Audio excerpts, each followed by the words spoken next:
bienvenue voilà, à notre troisième rendez-vous là, dans ce cycle de conférences autour de l'exposition sur les arts de l'islam.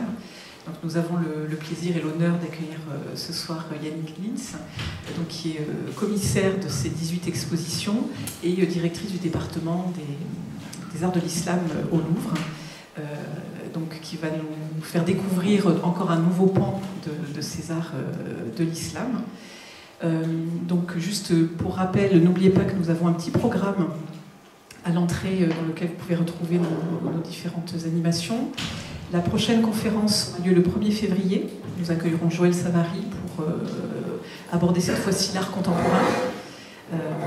Et nous aurons le 6 février un concert pédagogique donc à 11h, c'est un dimanche matin, pour découvrir la musique arabe. Voilà, donc pour découvrir encore autre chose de ces cultures. Alors, actuellement, le musée est fermé, pour ceux qui connaissent un peu, c'est notre fermeture annuelle, mais l'exposition reste ouverte.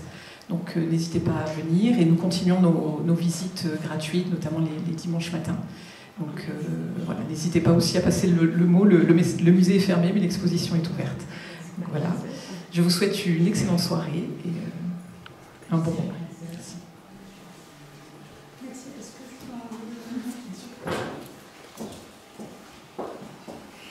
Merci à tous d'être là ce soir, parce que je dois dire que, vu le temps, c'est un acte de bravoure, donc il faut que je sois à la hauteur de votre courage, et j'espère que je vous communiquerai un peu de mon enthousiasme sur ces arts de l'islam, avec un sujet qui peut peut-être un peu étonner, mais c'est pour ça aussi qu'on le pose, qui est la question de l'influence des cultures chinoises et indiennes dans l'art islamique. Alors, pourquoi poser un tel sujet quand on parle des arts de l'islam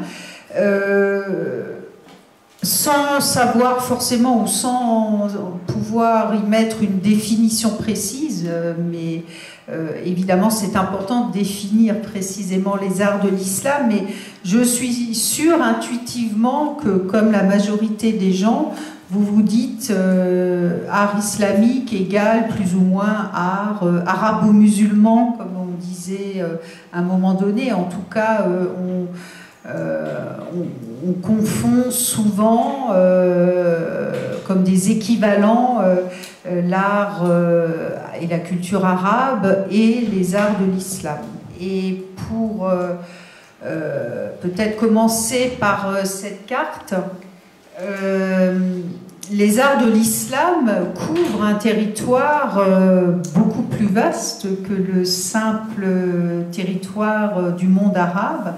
Et si on suit simplement ici les couleurs vertes, vert clair, on se rend compte que cette civilisation islamique qui se développe après la mort du prophète et qu'on peut faire démarrer un peu symboliquement au milieu du 7e siècle, le prophète étant mort en 632, et c'est après que se développe à la fois ce nouvel état politique qu'on va appeler le califat, et qui va très vite pas tant convertir religieusement, mais conquérir des territoires, comme le font souvent les États politiques qui s'installent. Donc cette dynamique politique, culturelle, civilisationnelle se développe vraiment à partir du milieu du 7e siècle, et très vite, même si le point de départ est la péninsule arabique et qu'il y a toute cette conquête vers le bassin méditerranéen qui est effectivement le lieu où va se développer aussi le faciès arabe de cette culture, vous avez toute la partie orientale. Alors, oui, vous voyez ma flèche. En tout cas, à partir, vous avez ici le golfe Persique ou arabique, selon qu'on est d'un côté ou de l'autre du golfe, mais en tout cas ce golfe qui marque la séparation entre la péninsule ibérique, arabique, pardon, le Yémen ici, et puis tout ce bassin qui va développer le monde iranien, et ce monde iranien, comme on va le voir, qui selon les époques va jusqu'en Afghanistan et jusqu'en Asie centrale. Donc, quand on est dans cette région-là, et bien sûr ici en Inde, sous l'époque des grands Moghols, empire islamique comme on va le voir, on ne peut pas dire qu'on est dans la même culture que quand on est en Méditerranée, à Grenade, à Cordoue ou même au Caire. Et c'est cet aspect-là que j'aimerais un peu développer aujourd'hui. Et c'est d'autant plus important que c'est un des enjeux dans ces 18 expositions, dont l'enjeu est vraiment de mieux faire comprendre ce qu'est cette civilisation de l'islam. C'est aussi de faire comprendre que c'est de multiples cultures et pas qu'une culture arabe. Alors, pour démarrer, j'aimerais donc le faire en deux temps, de manière très simple.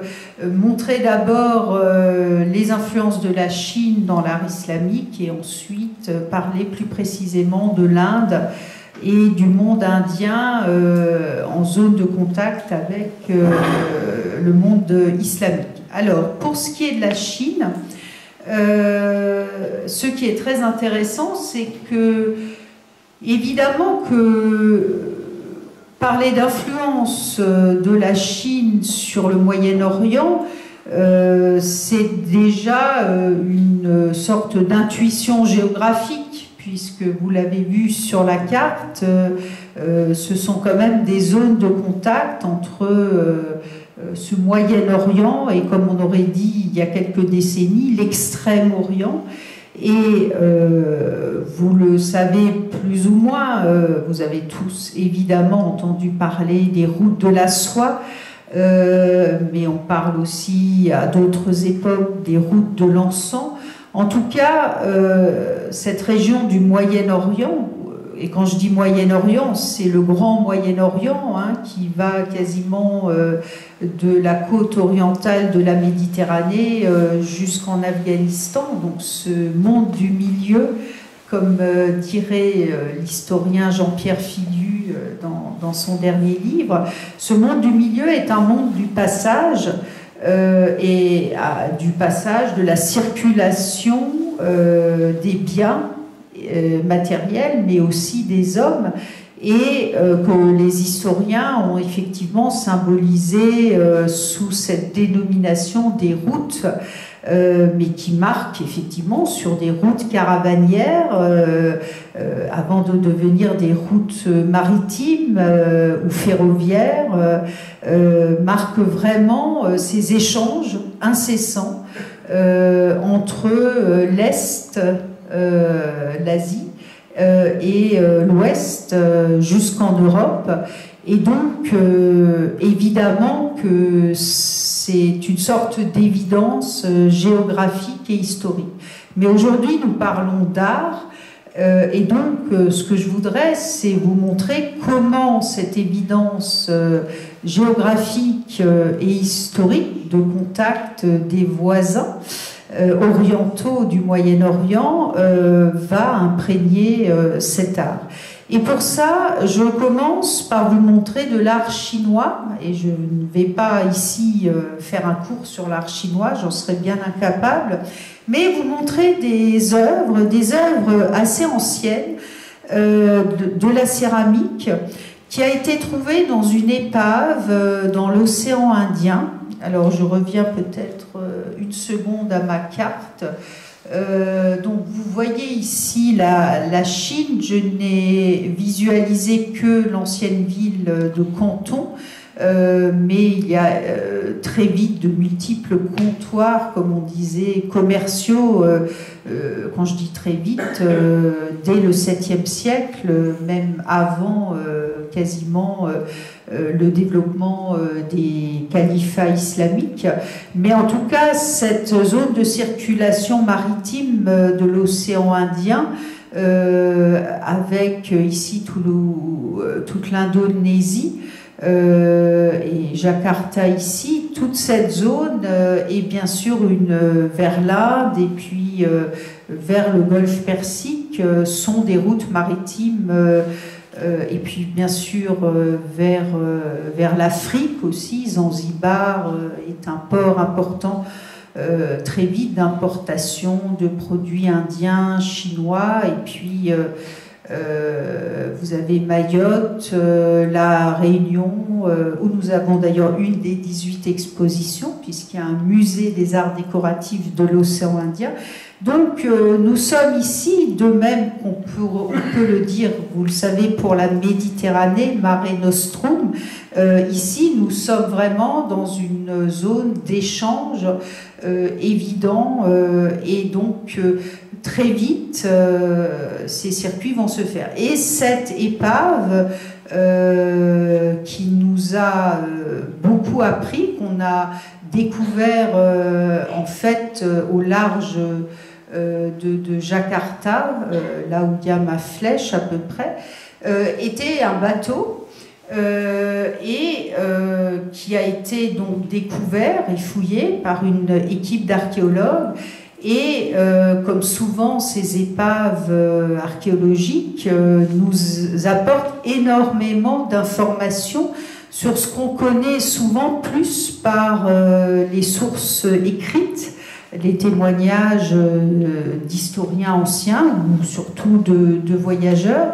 Mais là, c'est la preuve archéologique de ce commerce ancien entre la Chine et le golfe Persique qui existait. Et cette épave du Belitung, du nom de la petite île à côté de laquelle on a trouvé ce bateau échoué, était remplie de milliers de céramiques, à la fois des céramiques chinoises, mais aussi des céramiques arabes, et sont le témoin de ce qu'était ce commerce au 8e siècle, puisque tout ce qui était dans cette épave date du 8e siècle et était destiné à arriver dans le golfe Persique. Et donc, on le savait par les récits, et par exemple, si vous lisez les Mille et une nuits, dans les Mille et une nuits, vous avez un calife du nom de Haroun al-Rachid qui a existé, et qui était le calife qui régnait au 8e siècle. À l'époque, le califat islamique, puisque c'est une période bénie pour la civilisation islamique, c'est la période de l'unité politique, religieuse, qui très vite, comme tous les grands empires, va se morceler à la fois religieusement, vous le savez, entre le sunnisme et le chiisme, mais aussi géographiquement, avec un califat à Cordoue qui s'opposera au Caire, qui s'opposera à Bagdad, etc. Mais 8e siècle, Haroun al-Rachid est calife avec comme capitale Bagdad. C'est dans l'histoire, la jeune histoire de cette civilisation islamique démarrée au milieu du 7e siècle, c'est la deuxième capitale après Damas. Et ce califat que l'on appelle abbasside, puisque c'est une réelle dynastie qui va régner pendant près de 200 ans, avec cette capitale de Bagdad, on sait, en lisant les Mille et une nuits, que Haroun al-Rachid adorent la céramique chinoise, et on a évidemment d'autres sources aussi qui révèlent cette fascination des grands princes, puisque c'est une société à cette époque-là, en Occident, on est dans des empires et des royaumes encore très fragmentés, mais à cette époque-là, en Chine, c'est le grand empire Tang, de la dynastie des Tang, Tang, et puis ce califat abbasside va régner sur un territoire qui va de la Méditerranée, des bords de la Méditerranée, jusqu'en Afghanistan, intégrant bien sûr le monde iranien. Et il faut se dire que c'est une société riche, puisqu'encore une fois, c'est une société de marchands qui vivent de ce commerce caravanier et qui vont dans plusieurs endroits aussi de ce territoire, que ce soit en Iran actuel, en Afghanistan, vont produire aussi des beaux objets, et donc il y a un commerce extraordinaire, non seulement des épices, de la soie, mais de manière générale un commerce de beaux objets qui du coup enrichit cette société qui s'installe dans des oasis et parfois des villes, quand c'est en Irak actuel ou dans l'Iran actuel, les oasis étant plus du côté de l'Asie centrale d'aujourd'hui, mais en tout cas, il faut imaginer cette société de princes collectionneurs. C'est pas, ils ne vivent pas sous des tentes de fortune, ils construisent des palais que l'on fouille aujourd'hui, et les voyageurs et les historiens nous racontent, ainsi que les poètes, combien ces princes, ce calife, adoraient collectionner ces produits. Alors voilà à quoi ressemble la céramique chinoise qu'adoraient les princes et les califes au 8e, 9e siècle.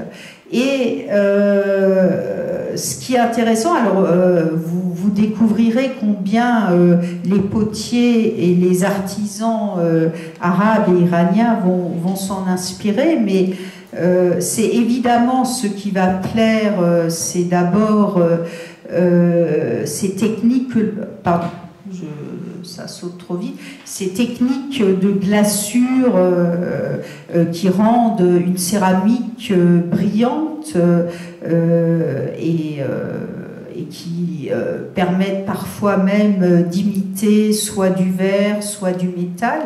Donc il y a ces techniques, mais il y a aussi quelque chose que l'on va retrouver, vous verrez, qui est cette iconographie chinoise et cette fameuse tête de dragon qui va tant inspirer les artistes iraniens notamment. Alors, autre exemple de cette céramique, donc tout ça, c'est des exemples de ce qu'on a trouvé dans cette fameuse épave du Belitung. Ça s'est passé, cette découverte s'est passée dans les années 1990, et cette collection est aujourd'hui à Singapour, où on peut la voir.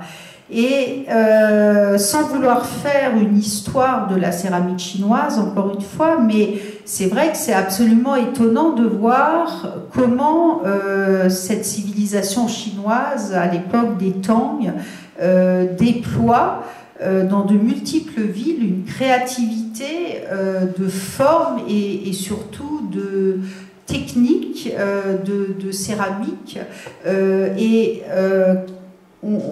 On sait par les auteurs chinois, et notamment ceux qui ont produit des manuscrits sur l'art du thé, que les deux sont liés.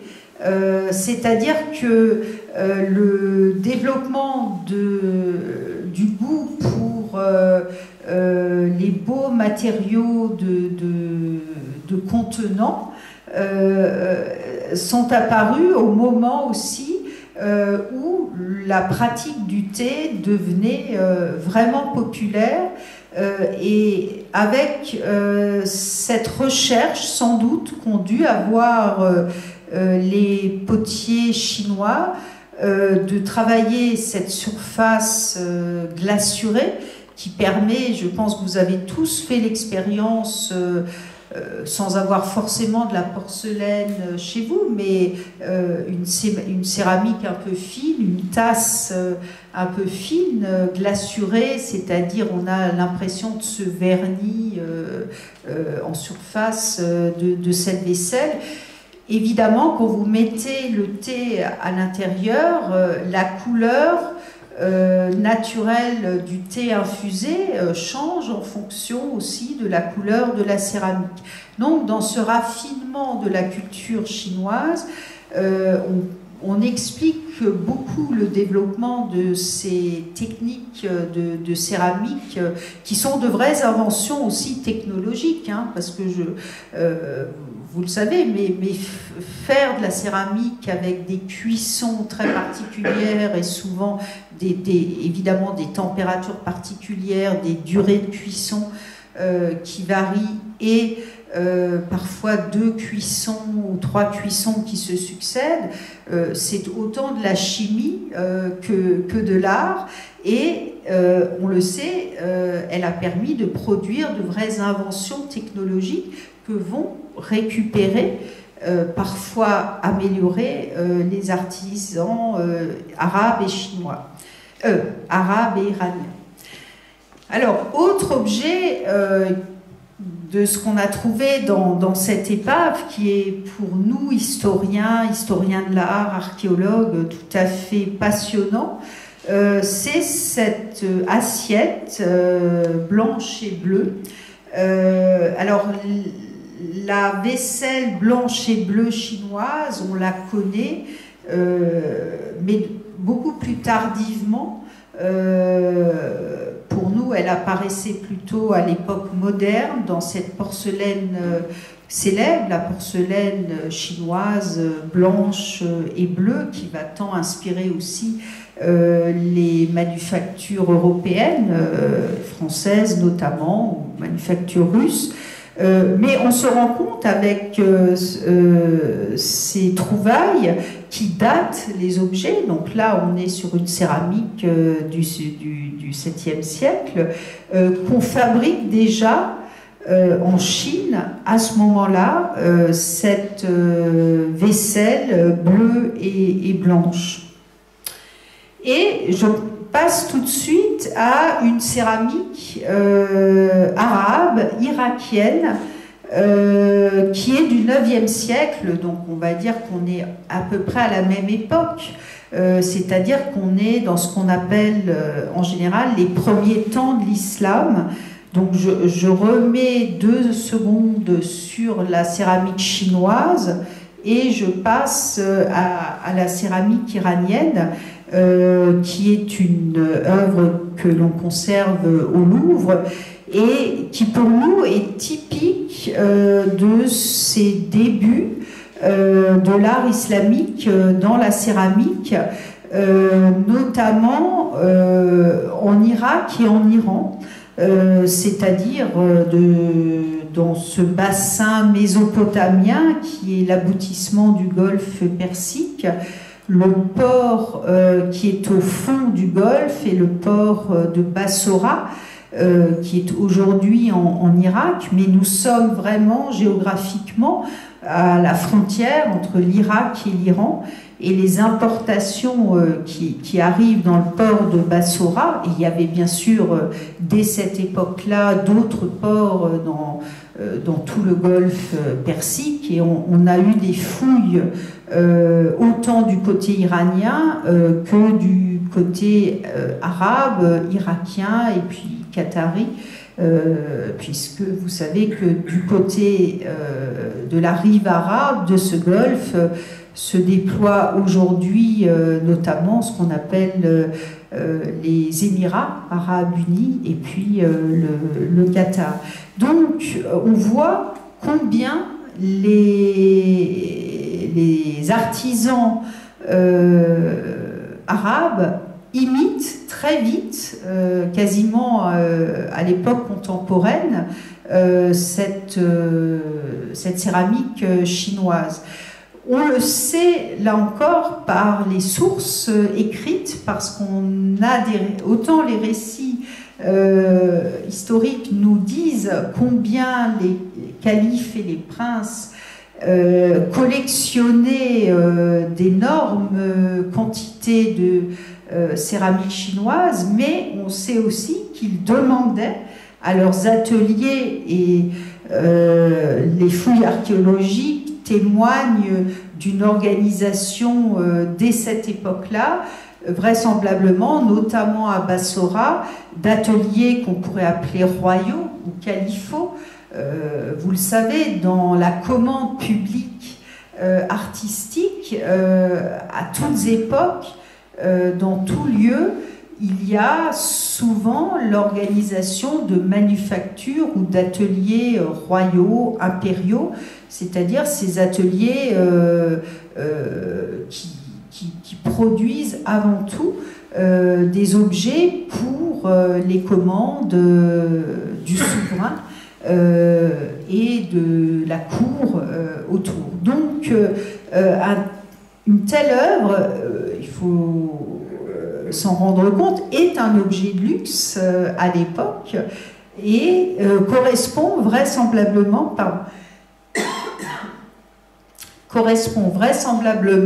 à ces commandes dont on entend parler. Et ce qui est intéressant, c'est quand les califes et les princes, c'est-à-dire les clients finalement de ces ateliers de céramistes, commandaient cette marchandise de luxe, on voit que visiblement ils avaient aussi envie d'avoir une adaptation. C'était pas juste une imitation de la céramique chinoise, mais c'est ça qui est intéressant, c'est comment finalement ces artistes, enfin j'hésite entre artisans et artistes, mais moi je considère que ce sont des créateurs, donc plutôt des artistes, comment ils vont à la fois s'imprégner et des techniques nouvelles de cuisson et de décor, et puis adapter ces décors chinois à une identité culturelle locale. Alors c'est quoi l'identité culturelle locale ? Vous le voyez au centre, c'est-à-dire qu'on reste sur le principe d'une organisation de ces motifs floraux, de 4 motifs répartis, mais on a ce qui est sans doute l'une des grandes caractéristiques de l'invention d'un art islamique dans les premiers siècles de l'islam, c'est l'intégration d'une calligraphie qui est à la fois évidemment un dessin, ce qu'on appellerait aujourd'hui une typographie. Il y a des spécialistes, des graphistes, on appelle ça aujourd'hui, qui savent rendre une écriture belle. Donc c'est un des aspects majeurs de la naissance de cet art islamique, c'est qu'on va recouvrir les objets ou les monuments de textes. Ces textes pouvant être soit des textes des versets du Coran, quand ce sont des objets religieux ou des édifices religieux, soit comme ici, quand il s'agit de vaisselle de luxe qu'on pouvait utiliser dans les grands banquets, par exemple, il s'agit simplement de mots prononçant des vœux de bonheur, de prospérité, de joie à ceux qui les possèdent ou à ceux qui les utilisent. Et donc l'invention de ce style calligraphique marque vraiment l'identité de ce nouvel art islamique du Moyen-Orient. Ce qui est intéressant aussi, c'est que je pense que le meilleur arabophone, je ne sais pas si par hasard il y en a dans cette assemblée, serait incapable de lire ce qui est écrit. C'est-à-dire qu'on est aussi au début d'un art où on essaye de reproduire cette nouvelle langue et cette nouvelle écriture de l'arabe qui se met en place, mais en fait on ne la reproduit pas, on s'en inspire, et donc il s'agit bien d'un pur décor qui n'est pas l'écriture textuelle d'une phrase ou d'un mot. Mais clairement, on est au cœur ici de cette nouvelle identité. Autre exemple, je dois dire que c'est une des œuvres favorites pour moi de ces 18 expositions actuellement. On est à la même époque, donc production ici plutôt iranienne qu'irakienne. C'est une œuvre qui est conservée au musée Adrien Dubouché à Limoges et qui est présentée à l'exposition de Limoges, et qui est exactement dans ce même groupe de ces céramiques d'inspiration chinoise, donc soit dans un décor blanc-bleu, soit dans un décor mixte blanc-vert avec un peu de bleu, mais dans cette simplicité de décor. Et ce qui est absolument... Enfin, quand on montre cette œuvre, je suis toujours fascinée par exemple, à des enseignants d'art plastique qui n'ont pas forcément une culture sur l'art islamique. Ben pour eux, d'emblée, c'est plutôt une création contemporaine. C'est sûr qu'on est moi-même fascinée par ce côté sobre, effectivement, qui peut participer parfois de ces styles contemporains, mais si on recontextualise cette œuvre, ce que je trouve fascinant, c'est qu'on est là aussi dans une création à partir d'une inspiration, donc l'inspiration chinoise, que ce soit le principe de cette assiette bicolore florale ou ces premières céramiques vertes, vous l'avez comprise maintenant, et on voit comment ici l'artiste s'en inspire dans un contraste assez étonnant, c'est-à-dire qu'il ne dessine pas son choix ici, finalement très réussi, même s'il est audacieux. Il ne dessine pas le décor des 4 motifs. Finalement, il en fait un motif abstrait. Il garde juste l'équilibre de ce décor. Et puis, il rajoute ce principe de calligraphie ici. Et ça, c'est vraiment typique de ces premières calligraphies que l'on voit en Irak et en Iran à ces époques-là. Donc on est toujours entre le 8e, 9e, 10e siècle. C'est que ce sont des calligraphies qui se transforment souvent un peu en arabesque, comme on aurait dit au 19e siècle, mais vous pouvez facilement y voir des oiseaux ici, alors qu'on essaye d'écrire un mot. Autre exemple, on est toujours à la même époque, donc ici ce sont des œuvres du Louvre aussi qui ont été trouvées dans les fouilles de Suse. Alors avant, pardon, je crois que je ne l'ai pas dit, mais on pense qu'on n'en est pas complètement sûr, mais en tout cas, pardon, par le style, parce qu'on en connaît d'autres. J'aurais pu vous en montrer du Louvre aussi, des assiettes comme ça, mais je dois dire que depuis que j'ai découvert celle-là, qu'on ne connaissait pas Elle était dans les réserves du musée Adrien Dubouché. Donc ça fait partie de ces découvertes qu'on a faites pour préparer ces expositions. C'est sans doute un des chefs-d'œuvre de cette série. Et cette série-là, telle que je l'ai décrite, est un style qui correspond à un atelier que l'on localise plutôt dans une des anciennes capitales d'Iran, l'une des premières capitales de l'Iran, la ville de Rai, R-A-2-Y, et qui est située aujourd'hui à une soixantaine de kilomètres au sud-est de Téhéran. Ici, cette œuvre a donc été trouvée, elle, à Suse. Suse est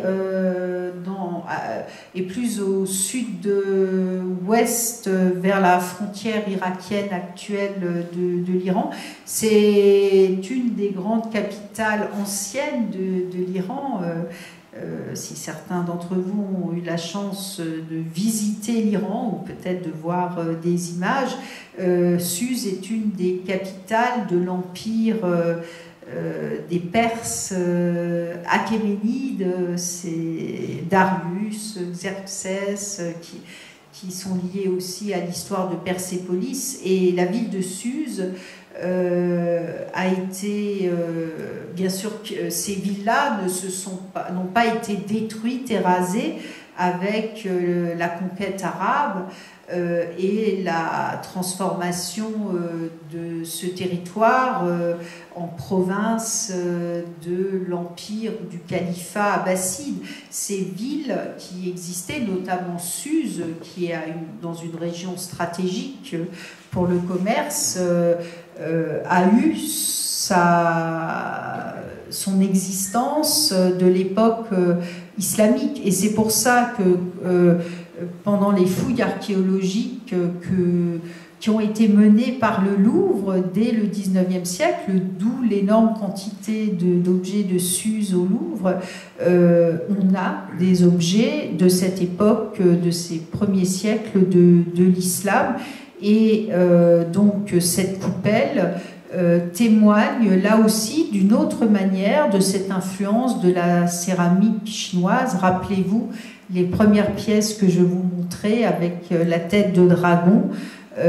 Donc là on est plus sur une céramique permettant de créer un décor moulé, donc un décor en relief sous la glaçure, qui est une autre invention chinoise que récupèrent ici les céramistes iraniens.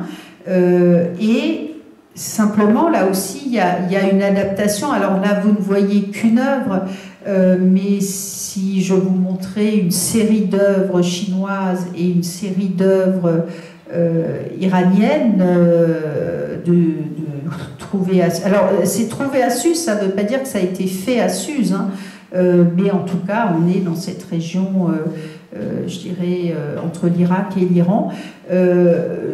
L'adaptation, pour moi, l'adaptation au sens de changement et de créativité, elle est plutôt dans le décor lui-même que dans la technique, c'est-à-dire c'est un décor uniquement floral, et un décor floral qui est travaillé, comme on le voit dans la photo en dessous à l'envers, notamment dans ce qu'aime beaucoup l'art iranien, et je vous montrerai tout à l'heure d'autres exemples qui sont effectivement ce qu'on appelait beaucoup ces arabesques ou ces guirlandes végétales et non pas des motifs séparés. Alors pour finir sur cette série des premiers siècles, puisque ma progression, mon récit, vous le verrez, est chronologique. Je m'intéresse finalement à 3 époques différentes de ces contacts entre la Chine et le Moyen-Orient. En tout cas, pour finir sur ces premiers siècles, j'ai beaucoup insisté, à cause notamment de l'information précieuse de cette épave de Belitung sur la céramique, mais l'influence, elle est beaucoup plus large, et je voulais montrer ces deux chefs-d'œuvre du Louvre pour évoquer à droite les œuvres textiles, et notamment les œuvres en soie. J'évoquais la route de la soie, mais ça n'est pas qu'un mythe. Clairement, et là aussi, les fouilles archéologiques qui ont été menées en Chine, notamment en Mongolie, ces dernières années, et puis en Asie centrale, donc tout à fait concomitant à la Chine, et puis en Iran. En tout cas, c'est des époques où l'archéologie, les découvertes archéologiques nous apprennent beaucoup. Donc ces fragments de textiles de soie nous montrent là aussi le même phénomène que pour la céramique, c'est-à-dire à la fois de l'importation d'œuvres que possédaient les propriétaires iraniens, arabes, et puis une fabrication. Et le fragment que vous voyez ici, qui est un trésor national que l'on appelle le suaire de Saint-Josse, étrange titre, me direz-vous, c'est parce que ces textiles ont été, qui sont arrivés souvent très tôt sur le marché de l'art. Donc ce ne sont pas des pillages, mais ce sont des œuvres qui ont été rachetées souvent dans la circulation des œuvres sur des siècles par des églises pour servir d'ornement aux reliques, par exemple, ou de vêtements sacerdotaux. Et donc, de même qu'il y a le suaire de Saint-Cernin célèbre à Toulouse et qu'on peut voir à l'exposition du musée Paul Dupuy, il y a le suaire de l'église de Saint-Josse dans le nord de la France. Et ce suaire dont on a plusieurs fragments, vous ne voyez ici qu'un fragment, est un suaire qui a été fabriqué vraisemblablement à Samarcande, parce qu'on a ici une inscription, clairement ici, une inscription en arabe qui date d'ailleurs le suaire de 948 de notre ère, et qui donne le nom du gouverneur de Samarcande. Et c'est fascinant de voir que dans son répertoire iconographique, vous avez les éléphants, des deux dragons et ici des chameaux. Et je dirais que c'est un syncrétisme, comme souvent l'art islamique. Les éléphants, on le verra tout à l'heure, pour l'art des grands Moghols en Inde, est plus un animal du continent indien. Donc on voit comment cette ville de Samarcande, dès le 9e, 10e siècle, est au croisement à la fois entre la culture chinoise, les dragons, la culture indienne, les éléphants, et le nomadisme traditionnel de ces territoires avec le chameau. Et l'objet en métal, qui est aussi un chef-d'œuvre extraordinaire de cet art du métal, qui va être un des grands domaines artistiques de l'art islamique, et qui est sans doute plus au départ de ce monde islamique un art iranien qu'un art arabe. Si les Arabes, par la suite, vont fabriquer de si beaux objets en métal, et par exemple en métal incrusté d'argent et d'or, etc., tradition du métal qu'on voit encore aujourd'hui dans le bassin méditerranéen, si vous voyagez au Maroc ou ou en Égypte. Cet art du métal naît en Iran. Et quand je dis en Iran, c'est dans l'Iran pré-islamique, comme on dit. C'est un savoir-faire ancien que l'on connaît par les objets archéologiques. Et cet objet qui est en fait un brûle-parfum, c'est-à-dire la tête, là, le cou, vous voyez la séparation, est un couvercle qu'on ouvre et à l'intérieur on mettait de l'encens qu'on faisait brûler. Mais c'est pas tant l'usage que là aussi l'iconographie, parce que évidemment qu'on peut y reconnaître plus ou moins un félin, mais en fait c'est une espèce d'animal imaginaire et plutôt d'une sorte de monstre qu'on appelle en persan le caracal. Vous voyez qu'il a d'abord ses oreilles sont pointues et avec ces sortes de perles, et surtout ce qui est caractéristique, c'est sa bouche avec des sortes de griffes. Eh bien, cet animal de fiction n'est pas du tout, ne se retrouve pas du tout dans les récits légendaires iraniens, mais en revanche, c'est une iconographie que l'on trouve comme le dragon dans les légendes chinoises. Alors, je surveille l'heure, évidemment.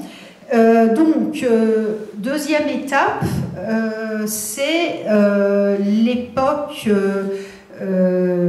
importante de l'invasion mongole, en gros liée au personnage de Gengis Khan. Tout le monde a entendu parler de Gengis Khan. Donc cette invasion qui vient de Mongolie, Gengis Khan vient de Mongolie et qui va traverser en quelques décennies tout le Moyen-Orient pour arriver en Méditerranée. En Méditerranée, ce sont les Mamelouks d'Égypte, alliés aux croisés, puisqu'on est à l'époque des croisades en Méditerranée, alliés aux croisés qui vont mettre fin à l'arrivée des Mongols et au siège, par exemple, d'Alep ou de Damas. En tout cas, ces fameux Mongols vont de fait envahir l'Iran et transformer fondamentalement cette culture. C'est le paradoxe de ces grandes invasions. Évidemment, quand vous lisez les archives, c'est des ravages, c'est des incendies de villes, enfin, c'est les barbares qui dévalent sur ces villes iraniennes qui étaient déjà raffinées, etc., qui détruisent tout.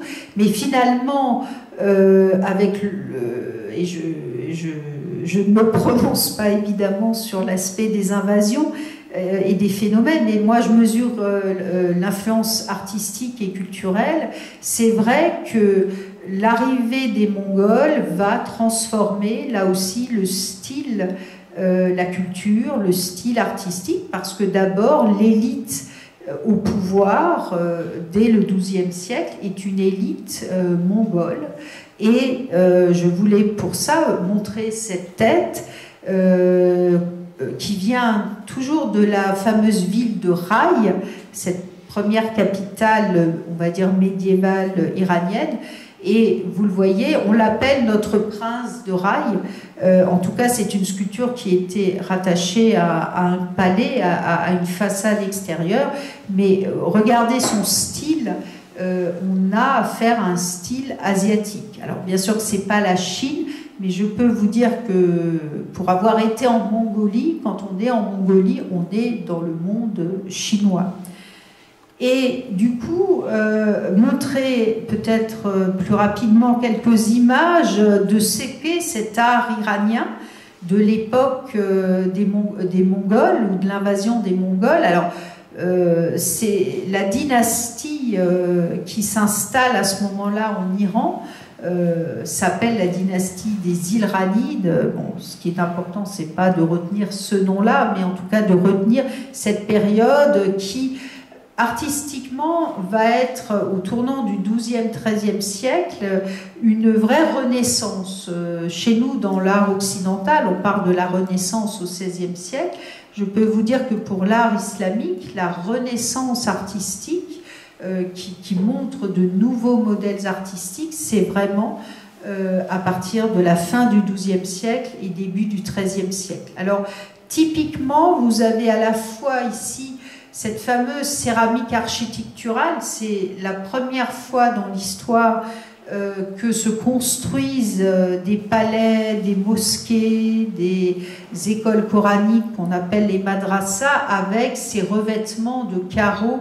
Alors ici des étoiles, mais c'est souvent aussi des carrés qui décorent tous ces monuments, tradition qui va perdurer, vous le savez, y compris dans le monde ottoman. Si vous allez à Istanbul, vous voyez de quoi je parle. Mais alors, ce qui est pour nous intéressant, c'est encore une fois que ce sont de véritables bandes dessinées et ce que révèle encore une fois dans les représentations humaines notamment, c'est la réalité à la fois du faciès ethnique qui montre l'asiatisation, je ne sais pas si on peut dire ça, mais clairement de cette société iranienne. Hein. Ça n'est plus la société des nomades du Moyen-Orient, hein. Elle se transforme aussi dans sa nature sociologique, et puis dans les vêtements, etc. Donc partout on peut mesurer cette société désormais davantage asiatique en Iran que arabe. Ici c'est une céramique, et là aussi l'histoire racontée est une histoire d'amour entre Barhamour et le prince et la musicienne Azadeh avec Sahar. Donc ça c'est une vieille histoire iranienne, hein, un peu un Roméo et Juliette iranien, mais sur un chameau qui est encore clairement moyen-oriental, enfin du désert plutôt de la péninsule arabique, mais on est clairement ici dans une société asiatique. Voilà, juste pour le plaisir, normalement on ne montre pas des fragments de céramique. Évidemment, dans un musée, surtout comme le Louvre, c'est des pièces magistrales qu'il faut voir. J'avoue que je rêve de faire une exposition de ces fragments parce que je trouve qu'on arrive à se projeter dans la vie, non pas la vie à Versailles au temps de Louis XIV, mais la vie en Iran au temps des princes iranides. Et voilà, ça pourrait être des empereurs chinois dans leur faciès. Et dans les costumes aussi, ces costumes de soie, qui peut être la soie chinoise qu'ils utilisent, qu'on voit ici sur son trône, le prince sur son trône. Toujours dans cette époque post-mongole, autre exemple donc du développement de cette céramique qui de plus en plus va utiliser le bestiaire chinois. Donc là, c'est l'exemple d'une coupe du Louvre aussi, avec les phénix, et vous voyez combien de manière... donc c'est à la fois l'usage du bestiaire et aussi du vocabulaire floral, et notamment des feuilles et des fleurs de lotus. Honnêtement, le lotus est un végétal que l'on trouve en Chine mais qu'on n'a jamais trouvé au Moyen-Orient. Aujourd'hui, quand on regarde des lotus, on verra tout à l'heure sur les œuvres, y compris ottomanes, on trouve ça normal, ça fait partie dans notre imaginaire un peu, je pense, de se dire, ah oui, ça c'est de l'art oriental à cause... et finalement, quand on décrypte cet art oriental de la richesse florale ou animale, elle est au départ chinoise. Autre exemple, l'introduction du dragon que je vous montrais, un dragon très particulier, qui est un dragon serpent avec ses pattes crochues, ses oreilles crochues, cette crête ici. C'est exactement le dragon qu'on a vu sur la céramique que je vous montrais au début. Donc c'est bien ce dragon chinois que l'on trouve y compris sur les monuments. Dernière époque de cette influence chinoise qui est l'Iran moderne. Quand on parle de l'Iran moderne, c'est comme pour l'histoire de l'art occidental, on se place, je dirais, entre le 16e et le 18e ou 19e siècle. L'Iran de cette époque-là, c'est l'Iran de la grande dynastie des Safavides, celle qui a créé la ville d'Ispahan. Donc nous sommes évidemment à une autre époque. C'est une époque où on peut résumer, je dirais, le monde islamique en 3 grands empires. On n'a plus des califats, on a des vrais empires politiques, même si les chefs sont encore aussi des chefs religieux. On a des sultans, des rois. Donc en Iran, c'est le roi safavide et c'est les contemporains des Ottomans, des sultans ottomans d'Istanbul et des grands Moghols en Inde. Donc je vous montre, alors l'art safavide est sans doute un des arts, en tout cas pour moi, les plus raffinés. C'est du Léonard de Vinci. Voilà, après je ne vais pas faire de comparaison, j'ai souvent envie de dire c'est encore mieux que Léonard de Vinci. J'ai eu l'occasion, mais c'est juste l'anecdote, parce que expliquer de l'art islamique quand vous avez une visite officielle avec des présidents de la République, ça m'est arrivé avec M. Sarkozy, avec M. Hollande, accompagné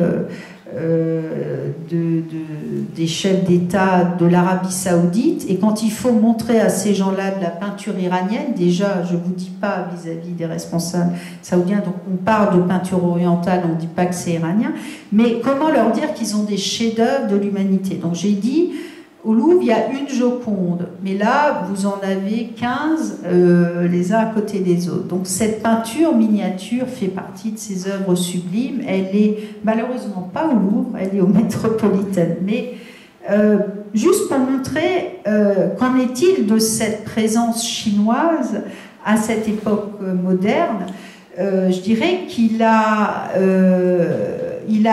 été intégré de manière évidemment pas directe, mais c'est devenu un héritage séculaire de reproduire cette nature à la manière chinoise. Alors d'abord avec ce dragon, ici, qui est en fait une histoire d'un des livres fondateurs de la culture iranienne qu'on appelle le Shahnameh ou le livre des rois, qui raconte l'histoire des rois anciens d'Iran. Tout Iranien, aujourd'hui, il y a 2 siècles avant, connaît le Shahnameh. Je dirais que c'est un peu pour nous Homère, si certains ont encore cette culture classique aujourd'hui, ou les fables de La Fontaine. Bref, le Shahnameh, il n'y a pas plus iranien dans son identité, mais le Shahnameh reproduit ici avec ce style très chinois par exemple ces arbres printaniers qui sont comme les cerisiers en fleurs et ce dragon, ces rochers formés d'aplats. Quand vous regardez la peinture chinoise, c'est exactement la même chose. Et cette œuvre, qui est une acquisition récente du Louvre, et qui montre, là aussi c'est un dessin recouvert d'or, ça fait partie de ces miniatures absolument qui sont de vrais bijoux en or. Et là c'est très intéressant parce que c'est un peu comme nos premières céramiques des débuts de l'islam. Je dirais le lion dans son arabesque, dans son réseau que l'on voit bien tourbillonnant, qui forme le corps du lion.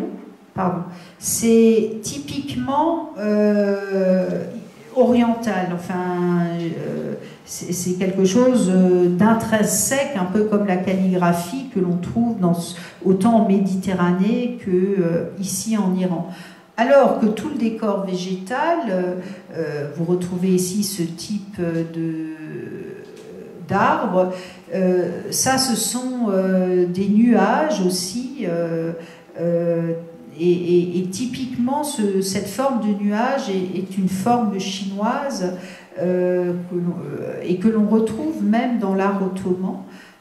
Et puis ces décors floraux très particuliers, cette plante qu'on appelle les champignons d'éternité, les fleurs de lotus, enfin on est dans le répertoire chinois. Autre chose intéressante, je ne vais pas rentrer dans le détail de la description de l'œuvre, mais ce plat-là, alors on est dans la l'imitation d'une porcelaine bleue et blanche. Si on regarde le décor, on est complètement dans un décor sinisant, que ce soit les animaux, les perspectives, etc. Et ce qui est intéressant, c'est que ce type de porcelaine, qui date en fait du XVIIe siècle, était fabriqué en Iran, dans la ville de Kerman, et vendu aux Européens comme étant de la porcelaine chinoise. Donc là, on est encore dans un autre répertoire. Autre répertoire intéressant, c'est une production chinoise. Donc là, on est au XVIIIe siècle. C'est une production chinoise faite pour une clientèle iranienne. Donc on a aussi, je dirais, pas simplement de l'influence, mais on a, comme au début de l'islam, on a sans cesse des importations. Et là, on voit comment les artisans chinois, ou les manufactures chinoises, au XVIIIe, on peut déjà plus parler de manufacture, s'adaptent au marché. Et donc, pourquoi on sait que c'est iranien? Parce que il y a de l'écriture tout autour et il y a ce carré magique de chiffres. C'est typiquement ce qu'on appelle des coupes magiques qui, dans les croyances autant iraniennes qu'arabes, servaient, il y en a en métal aussi, servaient à mettre des herbes qu'on broyait en lisant les formules magiques, et c'était une manière de se soigner et de guérir. Et ce qui fait dire que c'est plutôt destiné ici aux Iraniens qu'aux Arabes, parce qu'il y en avait aussi importé en Irak par exemple, c'est qu'en fait on cite Ali, le prophète Ali, qui est le chef des chiites iraniens. Et pour finir cette influence chinoise, quelques vues, sans rentrer dans le détail, des beaux exemplaires de la céramique ottomane, la fameuse céramique d'Iznik. Tout le monde a entendu parler de ce nom. Inutile, maintenant vous commencez à mesurer comme moi les influences chinoises, le bleu et blanc, évidemment. Et quand on regarde... vous vous amuserez, et la prochaine fois que vous verrez de la céramique d'Iznik quelque part, vous retrouverez partout les fleurs de lotus, les nuages chinois, les dragons, enfin tout ce répertoire. Et puis même dans le dessin ottoman, le dessin ottoman se développe avec un style artistique qu'on appelle le saz, qui est en fait une sorte d'art pour l'art, qui est une manière, et c'était des pages qui étaient vendues très cher parce que c'était des exercices de style absolument extraordinaires. Et là, je vous ai mis le détail de ce dessin qui est évidemment une espèce de déclinaison de végétation dans laquelle vient s'imbriquer deux têtes, là vous en voyez une et là vous voyez l'autre, deux têtes de dragon. Donc c'est à la fois l'art ottoman par excellence au XVIe, XVIIe siècle, mais il est finalement profondément... Alors, comment les Ottomans turcs arrivent à récupérer ça? C'est l'histoire d'une circulation d'est en ouest, et que l'art ottoman, on pourrait le montrer facilement, s'est beaucoup inspiré à ces époques-là, donc 16e, 17e, 18e, de l'art iranien qui lui-même s'est inspiré de l'art chinois. Un mot rapide, parce que je ne vais pas abuser de votre temps, mais voilà. Donc, qu'en est-il de l'influence indienne? Je dirais que c'est différent de la Chine. Vous avez vu que pour ce qui est de l'influence chinoise, c'est clairement le résultat d'échanges qui va s'introduire du coup comme un véritable héritage de vocabulaire artistique au cours des siècles, autant dans l'art iranien que dans l'art ottoman.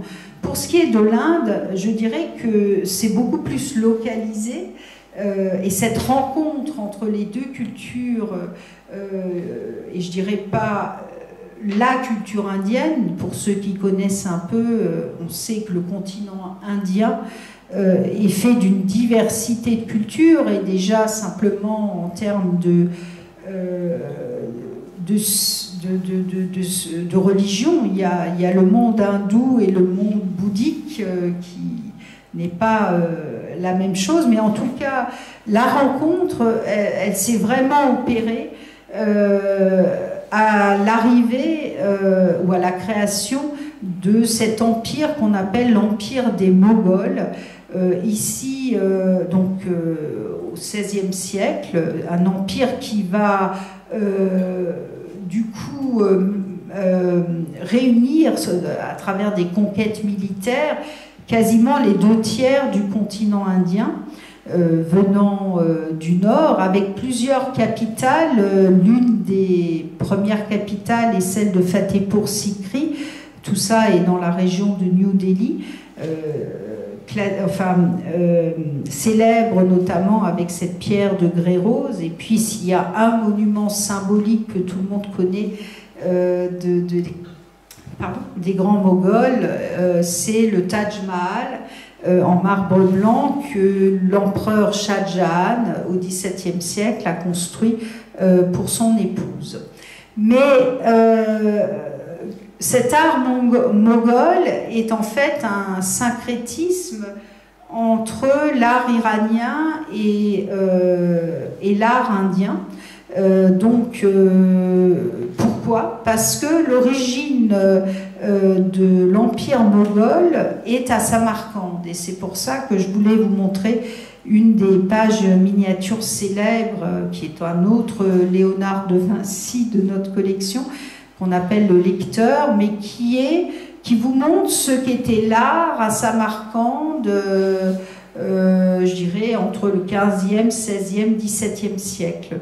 C'est Samarcande, donc aujourd'hui en Ouzbékistan, pas loin de l'Iran oriental, est vraiment de culture iranienne. Si vous allez aujourd'hui à Samarcande ou Boukhara, un peu plus à l'ouest, évidemment que la langue officielle c'est l'ouzbek, que la langue d'héritage sur 3 générations c'est le russe, mais que la langue régionale locale c'est encore le persan, le farsi.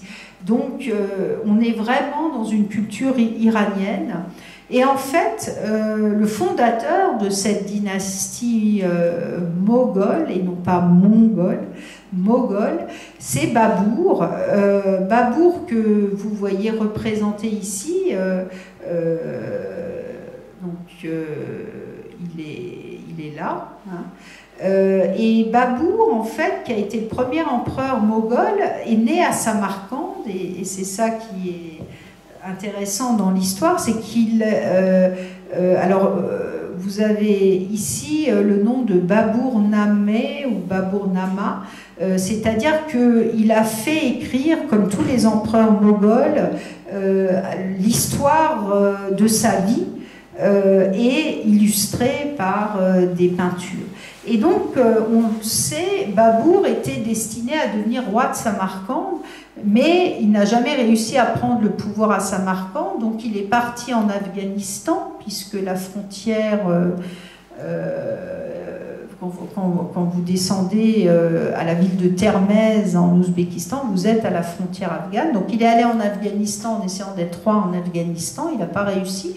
Donc il est parti un peu plus à l'est en Inde, et là il a réussi à conquérir un territoire et à fonder cette dynastie moghole. C'est pour ça que je parle d'un syncrétisme, parce que cette dynastie qui va régner pendant à peu près 250 ans va profondément, la langue officielle sera le persan. Tous les artistes, les grands artistes, notamment les grands peintres qui vont travailler pour les empereurs moghols, viennent a priori d'Iran, mais en 250 ans, ils vont aussi former les Indiens et on va voir un mélange à la fois de ces traditions parfois hindoues et de la culture iranienne. Alors, ici, une page représentant Shah Jahan, donc celui qui a fait construire le Taj Mahal, et je dirais qu'on reconnaît la culture iranienne, bien sûr, dans le tapis et dans la représentation de ce paysage, mais je peux vous dire que les costumes, notamment ces coiffures à aigrettes, c'est ces petites houppes là, qui partent vers l'arrière, et surtout avec tous ont des décors, des bijoux en pierres précieuses, parce que l'Inde est riche. Encore aujourd'hui, la ville de Jaipur, tous les grands joailliers vont chercher leurs pierres, les émeraudes, les rubis, la nacre, tous ces matériaux précieux, ils vont les chercher en Inde. Donc, le répertoire, je dirais, de fond est iranien, mais ils vont bien sûr utiliser les matériaux et les objets précieux, les pierres précieuses, pour faire un art qui aura une allure tout à fait différente. Et vous voyez que le trône ici, sur lequel est assis Shah Jahan, par exemple, si je reviens 2 minutes... ah non, pardon, non, je ne l'ai pas là, tant pis. Mais en fait, c'est un trône typiquement indien, et non pas... les trônes iraniens étaient en métal, avec un dosseret, un grand siège, on va dire, sur lesquels ils s'asseyaient de la même manière. Mais là, c'est typique de ces décors indiens, de marqueterie, c'est de la marqueterie avec des pierres précieuses, et l'objet ici est en marbre et non pas en métal. Voilà. Et puis, ce qui est intéressant, Shah Jahan, alors dans une cérémonie de parade militaire, telle qu'on peut en voir aussi en Iran, avec les fanions, etc. Mais en revanche, il n'est pas sur son cheval, comme il le serait à Ispahan, mais il est sur son éléphant. Voilà, autre symbole. Et puis, quand on regarde cet art moghol, on voit que les modes de vie étaient aussi finalement progressivement très différents dans la société indienne de l'époque, de ce qu'on pouvait voir à Ispahan ou dans d'autres villes iraniennes, et notamment la place de la femme, et ça c'est un vrai héritage hindou, les femmes musiciennes ou les femmes qui sont représentées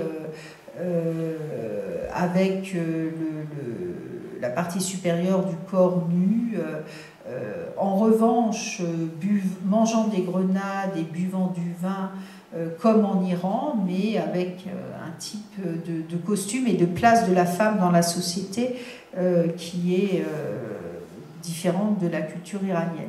Et pour finir, et je vous rassure, c'est ma dernière diapositive, cet objet est présenté actuellement à l'exposition sur l'île de la Réunion et appartient d'ailleurs à ce musée des arts décoratifs de l'océan Indien qui est installé à Saint-Louis, à la Réunion. Et c'est intéressant parce que là, c'est à la fois, c'est un objet, on va dire, indien de l'époque des Moghols, donc on est dans un art islamique indien. On le voit dans la représentation, les costumes, les décors floraux, etc. Mais c'est un objet, d'où le titre indo-portugais, c'est que c'est une époque, c'est après Marco Polo, etc. Donc c'est l'époque où s'installent en Inde toutes ces compagnies commerciales, compagnies des Indes, hein, portugaises, françaises, hollandaises et puis anglaises. Et toutes ces compagnies a transformé aussi la présence des Européens sur ce continent. Donc il y avait de vraies sociétés européennes installées dans les différentes villes côtières de l'Inde, et ces gens qui parfois étaient installés pour des décennies, ou parfois même sur 2 générations, finalement avaient pris le goût local, donc voulaient des objets qui respiraient l'art moghol, mais en même temps ils avaient leurs propres habitudes. Et ici, simplement le meuble qu'on appelle le cabinet, qui a des tiroirs partout, un couvercle qui se lève, les portes qui se ferment, ces meubles personnels, l'invention du cabinet est une invention européenne qui apparaît à la fin du XVe siècle et dans toutes les familles aristocratiques, la dame ou le monsieur avait son cabinet dans lequel on cachait ses lettres secrètes, ses bijoux et autres objets personnels. Donc cette mode du cabinet, ces Européens qui vivent sur le continent indien l'emmènent avec eux, mais demandent à ces artisans locaux de l'adapter au goût. C'est des phénomènes qu'on connaît encore aujourd'hui, hein, cette adaptation de l'art local pour les gens qui vivent à l'étranger, mais ça donne en tout cas un vrai style qui devient ce style un peu mixte, mais qui du coup est un des axes majeurs de la collection du musée des arts décoratifs de l'océan Indien. Et quand on va au musée d'art asiatique de Singapour, on voit aussi énormément de ces meubles indo-portugais, comme on les appelle. Voilà, je termine là ce tour d'horizon en espérant ne pas avoir été trop longue, mais en espérant aussi vous avoir fait mieux comprendre ce qu'est effectivement cette influence orientale, extrême orientale de l'art islamique. Merci en tout cas de votre attention, et bien sûr que je suis prête à toutes les questions, voilà, non-stop jusqu'à mon départ à 8h25 demain matin.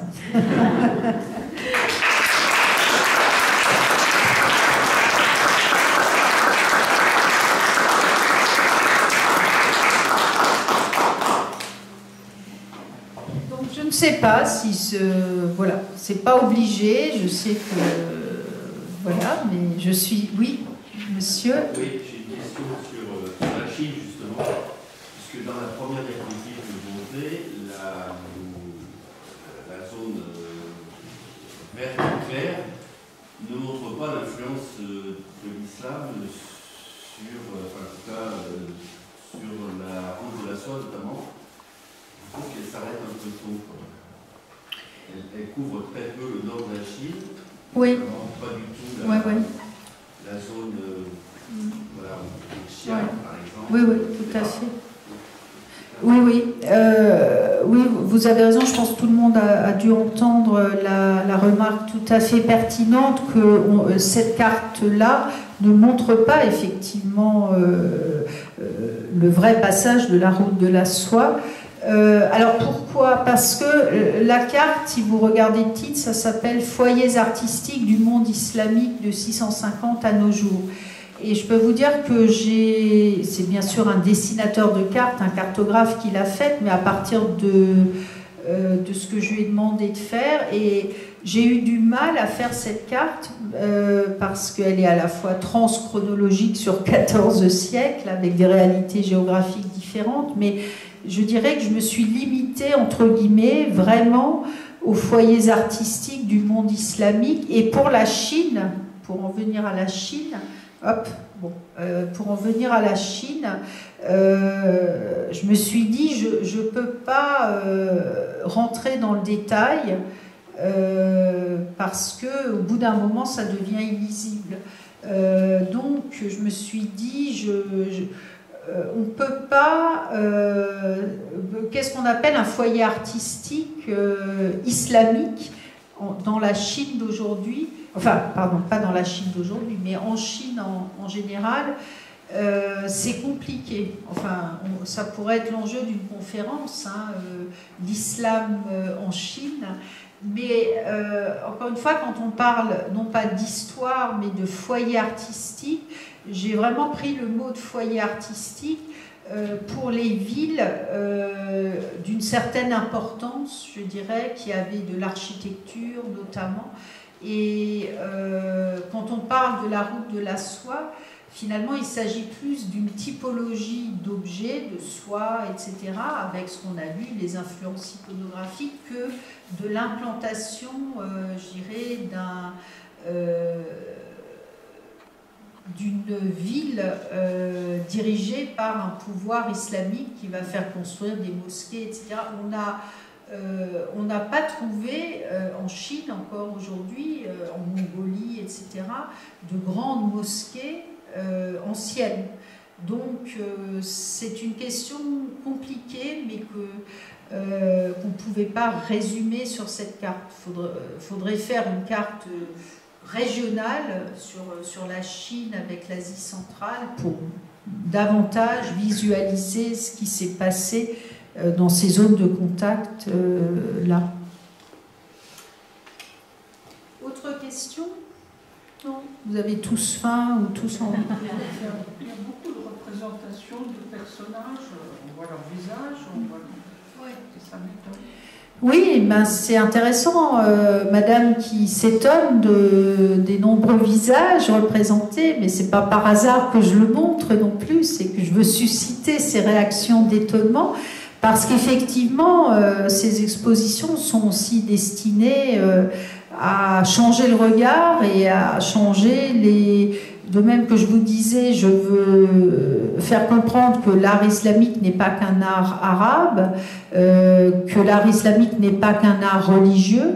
Je veux aussi montrer que l'art islamique n'interdit pas la représentation humaine, que tout ça, c'est des instrumentalisations politiques, idéologiques récentes, mais que la tradition montre, comme dans l'art européen, évidemment que dans les mosquées, vous n'allez jamais voir de visage, comme vous n'en voyez pas dans les synagogues, parce que on ne représente pas Dieu, ça c'est vrai. Mais en revanche, dans les livres, vous voyez des images du prophète qui racontent la vie du prophète. Et ça, c'est pas interdit non plus. Et puis, dans la vie profane, comme je disais, c'est évident qu'on voit des représentations, y compris de femmes nues, quand on voit les femmes au bain. Donc c'est là où l'art, quand vous prenez l'art avec ses réalités matérielles, c'est la puissance des réalités historiques par rapport aux instrumentalisations idéologiques. Et j'aime surprendre, je me dis c'est le début du but qu'on voulait atteindre. Bien, ben écoutez, belle soirée au coin du feu. Et merci en tout cas d'être venu. Et bienvenue au Louvre, hein, au département des arts de l'islam.